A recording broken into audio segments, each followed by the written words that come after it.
Karinkutty, the child on the dark road. രാത്രി 12 മണി കഴിഞ്ഞാൽ ആ വഴിയിലൂടെ ആരും തന്നെ പോവാറില്ല. കാരണം ആ പാതയുടെ മധ്യേ ഒരു കുഞ്ഞ് കളിച്ചുകൊണ്ടിരിക്കുന്നതായി കാണാം.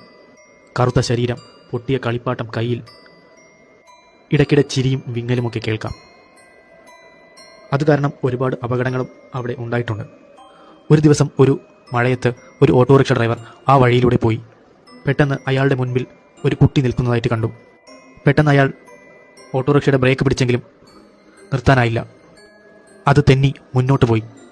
പെട്ടെന്ന് അവൻ പുറകോട്ട് നോക്കിയപ്പോൾ സീറ്റിൻ്റെ പിന്നിൽ ഒരു കുഞ്ഞിരിക്കുകയാണ്, ഒരു പൊട്ടിയ കളിപ്പാട്ടവുമായി. പെട്ടെന്ന് ആ ഓട്ടോറിക്ഷ ഒരു കുഴിയിലേക്ക് വീഴുകയായിരുന്നു. അടുത്ത ദിവസം നാട്ടുകാർ നോക്കുമ്പോൾ ഒരു ഓട്ടോറിക്ഷയുടെ സീറ്റിൽ ഒരു കളിപ്പാട്ടവും ഉണ്ടായിരുന്നു, പൊട്ടിയ കളിപ്പാട്ടം. പക്ഷേ ആ ഓട്ടോക്കാരനെ അവിടെ എങ്ങും കണ്ടില്ല. അത് അവൻ കൊണ്ടുപോയതാണ് കരിങ്കുട്ടി.